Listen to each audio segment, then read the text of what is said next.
Bu Kexiansu, Jilid 8 bagian 1. Apalagi, ketika Xin Liong datang untuk kedua kalinya. Bahkan pemuda itu telah menolong Xuan Chu, dan menolong pulau neraka yang diserbu bajak laut. Tentu saja dia tidak dapat memaksa pemuda itu untuk menjadi calon suami cucunya, akan tetapi, dengan kesempatan melakukan perantauan bersama, dia harap akan timbul cinta di dalam hati pemuda itu terhadap cucunya, yang dia tahu merupakan seorang gadis yang cantik jelita, berilmu tinggi, juga berwatak baik. Demikianlah, Xin Liong meninggalkan pulau neraka bersama Xuan Chu dan juga beruang raksasa yang menjadi jinak itu. Dengan sebuah perahu yang disediakan oleh Ou Kong Ek, berangkatlah mereka meninggalkan pulau neraka, berlayar melalui pulau-pulau di daerah itu. Akhirnya, karena tidak berhasil menemukan Suat Hong yang dicari-carinya, juga tidak tampak seorang pun manusia tinggal di daerah lautan berbahaya itu, Xin Liong mengemudikan perahunya menuju ke arah barat, ke daratan besar. Besar kemungkinan Su Moi mendarat. Kalau sampai belasan tahun ayahmu tidak pernah pulang dan tidak ada beritanya, juga bukan tidak mungkin ayahmu tinggal di sana, katanya kepada Xuan Chu. Mari kita mencari jejak mereka di daratan besar. Xuan Chu tidak membantah. Demikianlah akhirnya mereka mendarat. Hanya beberapa hari lebih dulu dari pendaratan yang dilakukan oleh Suat Hong yang tersesat jalan dan mendarat jauh di selatan, sehingga dia bertemu dengan Kui Lun. Karena dari pantai ke barat banyak melalui daerah yang sunyi, pegunungan dan hutan, maka adanya beruang bersama mereka tidak terlalu mengganggu. Pula, binatang itu sudah jinak sekali, bahkan dapat disuruh untuk mencari buah-buahan. Pandai pula mencari air di dalam hutan yang lebat. Pada suatu hari, tibalah mereka di pegunungan Tai Hang San. Tanpa mereka ketahui, mereka tiba di lereng puncak awan merah, daerah kekuasaan Titok. Ketika mereka memasuki sebuah hutan besar, tiba-tiba terdengar auman harimau yang amat keras, sehingga suara itu menggetarkan hutan. Mendengar auman ini, beruang itu menjadi marah sekali. Xin Liong cepat memegang dan memeluk binatang itu, khawatir kalau beruang itu akan lari dan berkelahi dengan harimau yang mengaum itu. Hai, ada harimau, biar ku tangkap dia. Xuan Chu sudah berlari-lari membawa senjatanya yang aneh dan istimewa, yaitu sebatang cambuk berduri yang menjadi senjata kesayangannya di samping pedang. Dia tertawa-tawa gembira, sehingga Xin Liong tidak tega untuk melarangnya. Dara itu masih remaja, masih bersifat kanak-kanak, dan hanya kadang-kadang saja tampak kedewasaannya. Xin Liong maklum bahwa gadis yang sejak bayi dibesarkan di tempat seperti pulau neraka itu, tentu saja memiliki sifat-sifat liar. Akan tetapi, dia pun mengenal dasar-dasar baik dari hati Xuan Chu. Selain membiarkan gadis itu bergembira, juga dia percaya penuh bahwa ilmu kepandaian Xuan Chu sudah tinggi sekali, cukup tinggi untuk melindungi diri sendiri. Xuan Chu berlari cepat sekali, dan ketika berlari ini, timbullah kegembiraan yang luar biasa di dalam hatinya. Di depan Xin Liong, dia selalu harus menekan perasaannya, karena sikap pemuda ini sungguh penuh wibawa dan membuat dia tunduk, takut, dan hormat, seolah-olah pemuda itu menjadi pengganti kakeknya. Akan tetapi, sesungguhnya sejak dia meninggalkan pulau neraka, ada perasaan gembira yang disembunyikannya, dan baru sekarang dia memperoleh kesempatan untuk melepaskan kegembiraannya yang meluap-luap. Ingin dia bersorak gembira, kalau saja tidak takut terdengar oleh Xin Liong. Maka, kegembiraannya itu disalurkannya lewat kedua kakinya yang berloncatan dan berlari-lari menuju ke arah suara harimau yang mengaum. Karena auman harimau itu keras sekali, mudah saja bagi Xuan Chu untuk menuju ke tempat itu. Akhirnya, dia melihat seekor harimau yang amat besar dan kuat, berbulu indah sekali, loreng-loreng hitam kuning, sedang berdiri memandang ke arah seorang laki-laki tua yang berdiri ketakutan. Harimau itu membuka-buka moncongnya, seperti seorang anak kecil yang menggoda kakek itu, menakut-nakutinya, kadang-kadang mengaum. Tiap kali harimau itu mengaum, kedua kaki orang itu menggigil. Kakek itu mencoba untuk bersembunyi di belakang sebatang pohon sambil berkata dengan suara yang terputus-putus, "Kakak harimau yang baik. Saya, Asiong pedagang kayu bakar. Hendak mengirim kayu bakar kepada Lo Eng Hiong. Harap jangan mengganggu saya." Harimau itu sebetulnya adalah harimau peliharaan Titok. Biasanya dia dikurung dalam kerangkeng, dan hanya pada waktu-waktu tertentu saja dibiarkan berkeliaran di hutan. Agaknya penjaga harimau pada hari itu terlupa, sehingga harimau itu tetap berkeliaran pada waktu Asyong sedang mengirim kayu bakar ke puncak awan merah.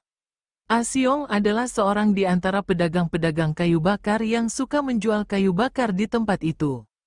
Melihat harimau itu, Xuan Chu lalu berseru, "Kucing besar, kau nakal sekali." Harimau itu menggereng dan menoleh. Dia menggereng ketika melihat seorang wanita memegang cambuk. Cepat sekali dia sudah membalik dan menubruk. Gerakannya sungguh gesit, berlawanan dengan tubuhnya yang besar. "Celaka!" Asyong berseru kaget, memeluk batang pohon dan menahan napas, membelalakan matanya. Akan tetapi, tanpa mengelak, Xuan Chu sudah menggerakkan cambuknya. Tar-tar, ujung cambuk itu menyambar dan membelit kaki depan kanan harimau itu. Dan sekali tarik, tubuh harimau yang sedang meloncat itu terbanting ke atas tanah. Harimau itu menggereng dan kelihatan marah sekali. Kembali dia menubruk, akan tetapi sekali ini, Xuan Chu yang sedang gembira meloncat ke kiri. Melihat tubuh harimau itu menyambar lewat, dengan tangan kirinya dia menangkap ekor harimau yang panjang. Dan sekali tubuhnya bergerak, dia telah berada di atas punggung harimau. Sambil tersenyum-senyum dan membuat gerakan seperti orang menunggang kuda, Xuan Chu menggerak-gerakkan ujung cambuk, menyabeti moncong harimau itu. Tentu saja harimau itu merasa kesakitan karena ujung cambuk itu berduri. Dengan kemarahan meluap, harimau itu berusaha mencakar dan menggigit ujung cambuk, yang mungkin dikira seekor ular yang ganas, namun tak pernah berhasil. Bahkan bagaikan buntut seekor ular, ujung cambuk itu terus melecuti hidung dan bibirnya sampai berdarah. "Hayo, kucing binal, hayo jalan baik-baik." Seperti seorang pemain sirkus yang mahir, Xuan Chu menunggangi harimau itu. Tangan kirinya mencengkeram kulit leher, tangan kanannya mempermainkan cambuknya. Sedangkan harimau itu melangkah perlahan-lahan, mengejar ujung cambuk yang digerak-gerakkan. Asyong yang menonton sambil berusaha menyembunyikan diri di balik batang pohon, terbelalak dan hampir tak percaya kepada matanya sendiri. Beberapa kali tangan kirinya menggosok kedua matanya dengan ujung lengan baju, karena dia mengira bahwa dia sedang dalam mimpi. Akan tetapi, tetap saja penglihatan yang luar biasa itu masih tampak oleh kedua matanya. "Xuan Chu, turunlah." Tiba-tiba terdengar suara teguran. Mendengar dan mengenal suara Xin Liong, lenyaplah semua kegembiraan yang liar dari gadis itu. Dia masih tersenyum, akan tetapi matanya kehilangan sinar yang berapi-api dan liar tadi. "Liong Koko, dia hendak menerkam orang," ujarnya. Ucapannya ini bersifat membela diri. Dia ketakutan terhadap pemuda itu, karena kedapatan sedang mengganggu harimau. "Turunlah. Berbahaya sekali permainanmu itu." Xuan Chu meloncat turun. Dan tentu saja harimau yang marah itu cepat mencakar dengan kecepatan luar biasa. Namun, dia hanya mencakar tempat kosong, karena gerakan Xuan Chu lebih cepat lagi. Darah ini telah meloncat ke dekat Xin Liong dan mengejek ke arah harimau dengan meruncingkan mulutnya dan mengeluarkan bunyi, "Hii. Hii." Sementara itu, beruang yang tadinya sudah dapat ditenangkan oleh Xin Liong dan diajak menyusul Xuan Chu, timbul kembali kemarahannya setelah kini melihat harimau itu, bahkan lebih hebat daripada tadi. Pada saat Xin Liong lengah karena menegur gadis itu, tiba-tiba beruang itu melompat ke depan dan menggereng sambil memperlihatkan taringnya, memandang harimau dengan mata merah. Harimau itu agaknya tidak merasa gentar menghadapi tantangan ini. Dia pun menggereng dan menubruk. Akan tetapi beruang itu sudah siap. Ketika harimau itu menubruk dengan kedua kaki depan lebih dulu, dia menggerakkan kaki depan kanan yang amat kuat, memukul dari samping dan menangkis kedua kaki depan harimau. Karena tubuh harimau itu berada di udara, tentu saja dia kalah kuat, dan tubuhnya terlempar ke bawah. Akan tetapi, dia sudah meloncat lagi dan siap untuk melanjutkan serangannya. "Hus! Beruang yang baik, jangan berkelahi." Xin Liong sudah menangkap kaki depan beruangnya dan mengelus kepalanya, menenangkannya. Akan tetapi, sekali ini agak sukar karena beruang itu marah sekali, meronta-ronta, apalagi melihat harimau itu masih menggereng hendak menyerangnya. Ih, kucing licik, hayo mundur kau. Soan Chu melangkah maju, menggerakkan cambuknya ke depan untuk menghalau harimau itu. Tar tar tar, sang harimau merasa Jerry menghadapi cambuk Soan Chu, akan tetapi bukan berarti dia takut. Dia masih menggereng-gereng memperlihatkan taringnya, dan matanya merah bersinar-sinar. Hayo pergi, kalau tidak akan kuhajar kau. Soan Chu membentak. Siapa dia berani kurang ajar hendak mengganggu harimau kami? Tiba-tiba terdengar seruan nyaring dan muncullah banyak orang di tempat itu. Serombongan orang yang berpakaian seragam telah bergerak mengurung tempat itu. Orang yang berseru tadi adalah seorang kakek tinggi besar yang brewok. Pakaiannya ringkas, tubuhnya membayangkan tenaga yang kuat. Matanya lebar membayangkan kekerasan dan kejujuran, akan tetapi tarikan bibirnya membayangkan kekejaman. Di sampingnya berjalan seorang gadis yang cantik sekali dengan pakaian yang mewah dan indah. Rambutnya ditekuk ke atas dan diikat dengan kain kepala dari sutra merah, dihias dengan bunga emas permata. Pakaian yang indah itu membungkus ketat tubuhnya, sehingga membayangkan lekuk-lengkung tubuhnya yang padat dan ramping. Di pinggang yang kecil ramping itu melibat sehelai sabuk sutra merah. Telinganya terhias anting-anting batu kemala panjang berwarna hijau, menambah kemanisan wajahnya yang bentuknya mendaun sirih itu. Sin Leong cepat menjura dengan hormat. Harap Lo Qianwei sudi memaafkan kami yang secara tidak sengaja memasuki daerah ini, kata Sin Leong dengan halus, sambil memegangi kaki depan beruangnya. Kakek itu memandang tajam. Jawaban penuh kesopanan dan sepasang mata bersinar halus tanpa rasa takut sedikit pun itu mencengangkan hatinya. Melanggar daerah ini masih bukan apa-apa, akan tetapi kalian berani mengganggu harimau peliharaanku. Apakah karena mempunyai beruang itu maka kalian menjadi sombong? Kami tidak mengganggu, Lo Qianwei.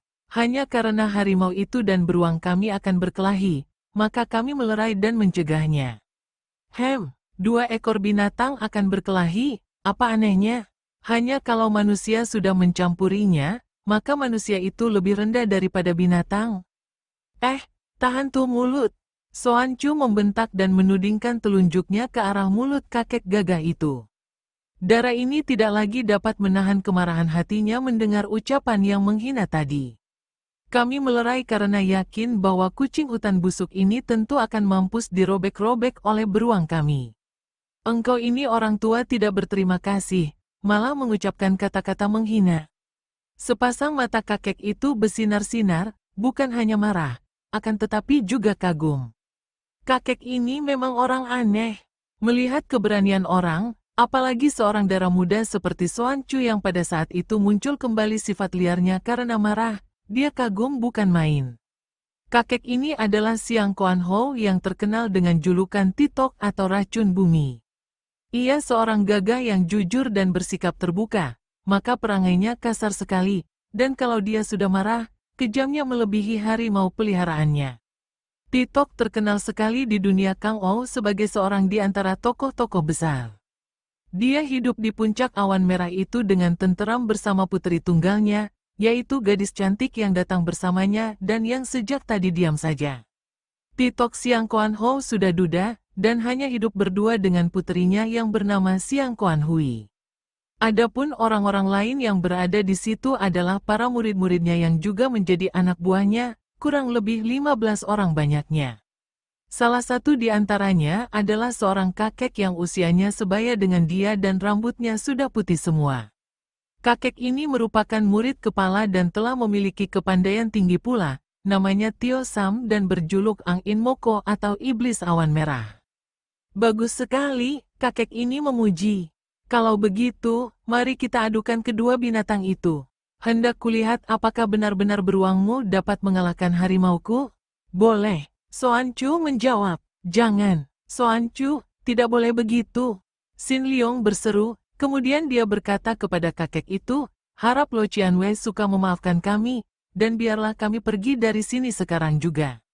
Bukan maksud kami untuk mengganggu siapapun. Kucing belang macam itu saja, biar ada 5, akan diganyang oleh beruang kami. Soan Chu masih marah-marah. Kakek sombong mengandalkan harimaunya menakut-nakuti orang.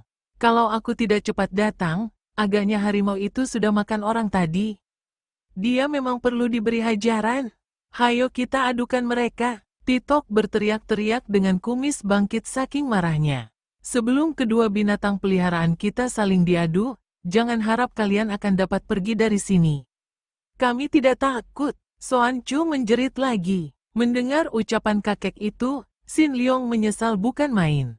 Kalau dia tidak membolehkan beruang diadu, tentu kakek itu bersama teman-temannya akan menghalangi dia dan Soan Chu pergi, dan akibatnya pasti lebih hebat lagi. Maka, dia menghela napas dan berkata, "Baiklah, mari kita lepaskan mereka dan melihat apakah mereka memang mau berkelahi. Kuharap saja setelah ini, kami diperbolehkan pergi. Koko, lepaskan beruang kita, biar dia hancur lumatkan kucing keparat itu." Tar tar tar, Soan Chu sudah membunyikan cambuknya di udara berkali-kali. Sin Leong melepaskan beruangnya dan dia menghampiri Soan Chu, memegang lengannya dan berbisik, "Soan Chu, kau tenangkanlah hatimu, jangan marah-marah. Ingat, kita tidak mau melibatkan diri dalam permusuhan dengan siapapun juga, bukan?" Dipegang lengannya secara demikian halus oleh Sin Leong, seketika api yang bernyala dalam hati Soan Chu padam seperti tertimpa hujan. Semangat dan tubuhnya lemas, dan dia menunduk sambil menganggukkan kepalanya. Dia seperti seekor harimau liar yang tiba-tiba menjadi jinak. Sementara itu, setelah keduanya kini dilepas dan tidak ada yang menghalangi, dua ekor binatang itu mengeluarkan suara auman dan gerengan yang dahsyat dan menggetarkan. Mula-mula mereka saling pandang, dan masing-masing hendak menggetarkan lawan dengan kekuatan suara. Kemudian, harimau yang ganas itulah yang mulai menerjang maju. Dengan berdiri di atas kedua kaki belakangnya, harimau itu menubruk dan menerkam. Akan tetapi, dengan gerakannya yang agak lamban dan tenang, namun kuat dan tetap sekali, beruang menangkis terkaman itu. Beruang lalu balas mencengkeram dengan kuku jari kakinya, yang biarpun tidak seruncing kuku harimau, namun tidak kalah kuatnya. Segera harimau terguling-guling akibat terkena tamparan beruang yang amat kuat itu. Sepasang mata Soan Chu bersinar-sinar girang, akan tetapi darah ini tidak berani berkutik di dekat Sin Leong. Ingin hatinya bersorak dan mulutnya mengeluarkan kata-kata mengejek, melihat betapa harimau itu terguling-guling, namun dia merasa segan terhadap Sin Leong. Harimau itu meloncat lagi dan menerkam makin dahsyat. Terjadilah perkelahian yang amat dahsyat di tengah-tengah suara gerengan yang menggetarkan seluruh bukit. Pada saat itulah, koki warung yang menemani saudara misannya mengantar kayu bakar mendapat kesempatan menonton harimau bertanding melawan beruang. Akan tetapi, karena merasa ngeri dan takut, dia cepat meninggalkan tempat itu dan berlari turun lagi. Perkelahian yang dahsyat, seru, dan mati-matian. Beruang itu sudah menderita banyak luka di tubuhnya akibat cakaran dan gigitan harimau. Akan tetapi, akhirnya dia berhasil mencengkeram kepala harimau, menindihnya, dan menggigit leher harimau sampai robek. Terus, luka di leher itu dirobeknya sampai ke perut. Tentu saja harimau itu berkelojotan dan mati tak lama kemudian. "Hei!" Soan Chu berteriak, namun terlambat. Selarik sinar hitam menyambar ke arah leher beruang. Pada detik itu pula, binatang ini mengeluarkan pekik mengerikan, lalu roboh dan tak bergerak lagi. Mati di atas bangkai harimau yang tadi menjadi lawannya. "Kau membunuh beruang kami!" Soan Chu melompat dan menuding dengan marah kepada kakek yang tadi menyerang beruang dengan Hek Tok Ting atau paku hitam beracun. "Dia pun membunuh harimau kami!" Titok menjawab dengan mata mendelik saking marahnya. "Manusia curang kau!" Soan Chu sudah menerjang maju dan cambuknya mengeluarkan suara meledak-ledak di udara.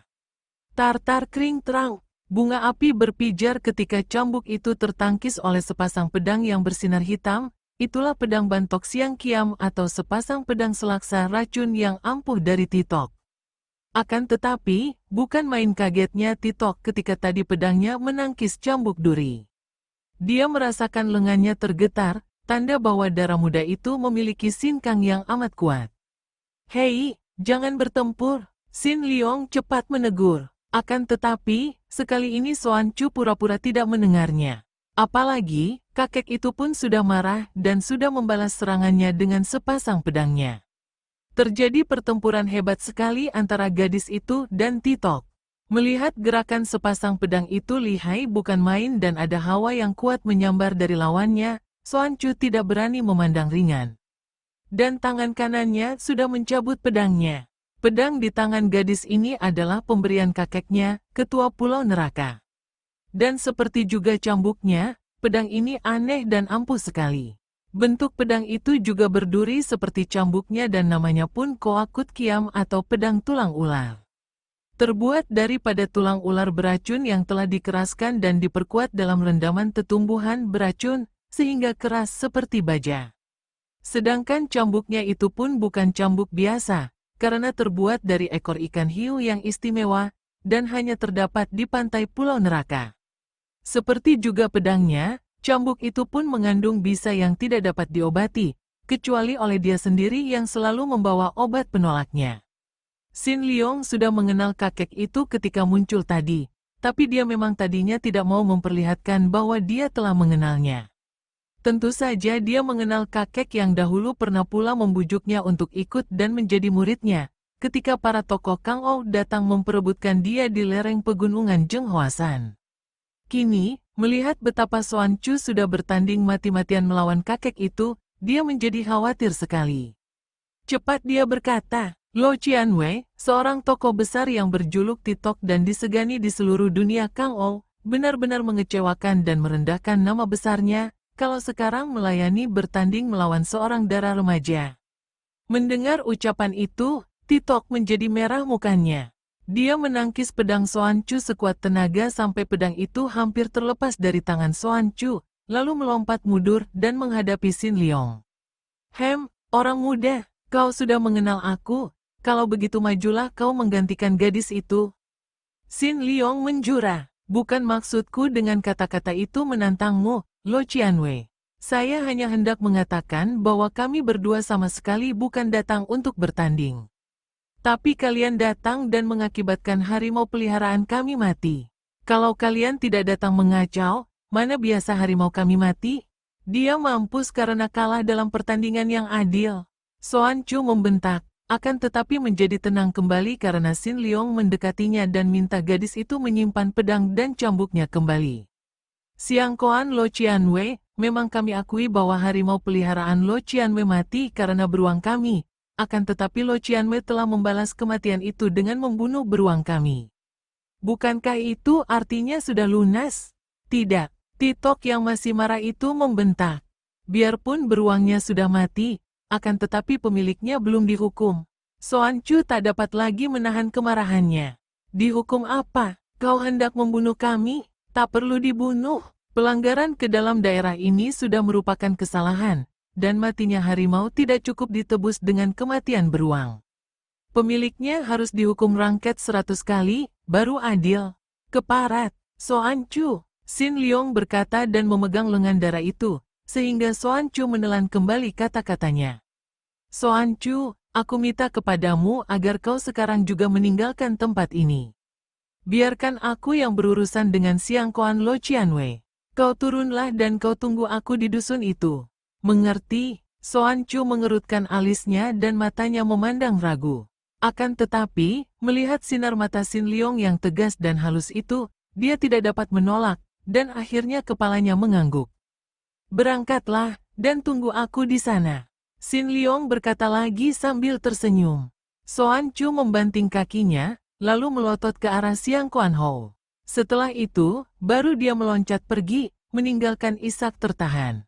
Semua orang memandang dengan kagum akan keberanian darah itu, yang sekali meloncat lenyap dari situ. Akan tetapi, terutama sekali mereka kagum kepada Xin Liong yang bersikap demikian tenang dan halus, namun memiliki wibawa demikian besarnya, sehingga gadis liar seperti itu menjadi demikian jinak dan taat. Setelah Xuan Chu pergi jauh dan tidak tampak lagi bayangannya, Xin Liong lalu menyodorkan kedua lengannya. Sambil tersenyum tenang dia berkata, "Nah, Lo Qianwei, tidak ada yang perlu diributkan lagi. Aku sudah mengaku bersalah telah memasuki tempat ini dan menimbulkan keributan. Biarlah aku menerima hukuman rangket 100 kali agar hatimu puas. Sikap yang tenang dan halus ini diterima keliru oleh Siang Kuan Ho. Matanya terbelalak lebar dan dia menganggap pemuda itu menantangnya, menantang ancaman hukumannya. Belenggu kedua lengannya, bentaknya kepada para muridnya. 4 orang muridnya menyerbu, dan Sin Leong hanya tersenyum saja ketika bajunya dibuka. Kedua pergelangan lengannya diikat dengan tali yang diikatkan pula pada cabang pohon, sehingga tubuhnya setengah tergantung. Ayah, tiba-tiba darah cantik jelita yang sejak tadi hanya menonton dan selalu memandang ke arah Sin Leong penuh kagum, berkata kepada Titok, apakah tidak berlebihan perbuatan kita ini? Harap ayah berpikir lagi dengan matang sebelum melakukan suatu kesalahan. Dipikir apa lagi? Kita telah dihina orang. Kalau tidak memperlihatkan kekuatan, bukankah akan menjadi bahan tertawaan orang sedunia? Mendengar kata-kata orang tua itu, Siang Kuan Hui, gadis itu, menunduk dan melirik ke arah Sin Leong yang telah siap menerima hukuman. Terima kasih atas kebaikan hatimu, Nona. Akan tetapi biarlah, aku sudah siap menghadapi hukuman. Dengan begini, habislah segala urusan, dan ayahmu takkan marah lagi. Diam kau, Titok membentak, kemudian menuding kepada seorang muridnya yang bertubuh tinggi besar. Ambil cambuk dan rangket dia 100 kali. Murid itu berlari pergi dan tak lama kemudian sudah datang kembali membawa sebatang cambuk hitam yang besar dan panjang. Setelah menerima isyarat gurunya, murid tinggi besar ini mengayun cambuknya. Terdengar suara meledak-ledak dan cambuk itu menyambar ke bawah, melecut tubuh atas Sin Leong yang telanjang itu. Tar, tar, semua orang terbelalak memandang penuh heran. Cambuk itu menyambar bertubi-tubi, melecuti tubuh itu, mukanya, lehernya, lengannya, dada, dan punggungnya. Namun sama sekali tidak membekas pada kulit halus putih itu. Hanya dahi pemuda itu yang berkeringat, akan tetapi dahi si pemegang cambuk lebih banyak lagi peluhnya. Sampai 100 kali cambuk itu menyambar tubuh Sin Leong dan ujungnya sudah pecah-pecah.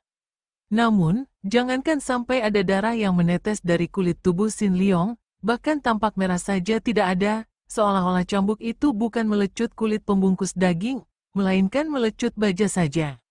Setelah menghitung sampai 100 kali, si Algojo itu jatuh terduduk, napasnya terengah-engah, dan dia menggosok-gosok telapak tangan kanannya yang terasa panas dan lecet-lecet. Mukanya pucat dan matanya terbelalak penuh keheranan dan kengerian. Semua anak buah atau murid Titok terbelalak dan pucat. Akan tetapi, muka Titok sendiri menjadi merah sekali. Tahulah dia bahwa pemuda itu adalah seorang yang memiliki ilmu kepandaian tinggi, dan tadi telah menggunakan sinkangnya sehingga tubuhnya kebal. Tentu saja lecutan cambuk itu tidak membekas. Hal ini menambah kemarahan hatinya. Dia merasa dihina dan ditantang. Dengan kemarahan meluap dia menyambar senjata aneh, yaitu tanduk rusa yang kering itu. Tanduk rusa itu bukanlah sebuah senjata sembarangan. Titok merupakan seorang ahli racun. Dia telah menemukan tanduk rusa ini yang mempunyai daya ampuh untuk melawan kekebalan. Tanduk ini mengandung racun yang tak dapat ditahan oleh kekebalan yang bagaimana kuat pun. Kini, dalam kemarahannya, dia hendak menghajar pemuda ini dengan tanduk rusa ini. Pada saat itulah, Suat Hong datang dan mengintai dengan mata terbelalak keheranan. Seluruh urat saraf di tubuhnya sudah tegang, dan dia sudah hampir meloncat keluar untuk menolong suhengnya. Namun, tiba-tiba dia melihat seorang gadis datang berlari dan berlutut di depan kakek yang memegang senjata tanduk rusa itu. Melihat ini, Suat Hong menahan diri dan terus mengintai. Ayah, jangan pukul dia dengan ini. Hui Ji atau anak Hui, mundurlah kau. Dia telah menghina kita, memperlihatkan dan memamerkan kekebalannya. Hendak kulihat sampai di mana kekebalannya kalau dia merasai pukulanku dengan ini. Dia mengamankan senjata aneh itu. Jangan, ayah, jangan. Aku akan melindunginya kalau ayah memaksa. Ayah bersalah. Dia orang gagah yang budiman, luar biasa. Mengapa ayah tak bisa melihat orang? Siang Kuan Ho menundukkan mukanya. Ia melihat wajah puterinya yang pucat, mata yang sayu, dan tampak 2 titik air mata di pipi puterinya. Dia terkejut dan terheran-heran, kemudian marah sekali. Puterinya telah jatuh cinta kepada pemuda itu. Suaranya penuh geram. Lupakah kau kepada putera Lu San Lojin? Ayah, Siang Koan Hui berseru dan menangis terisak sambil memeluk kedua kaki ayahnya. Betapapun bengisnya, Titok yang hanya mempunyai seorang anak itu, tentu saja merasa tidak tega kepada anaknya. Hatinya mencair ketika dia melihat puterinya menangis sambil memeluk kedua kakinya. Dia menghela napas panjang, pandang matanya yang ditujukan kepada Sin Leong kini kehilangan kekejaman dan kemarahannya, hanya terheran dan ragu-ragu. Puterinya mencintai pemuda ini? Seorang pemuda yang amat tampan, pikirnya.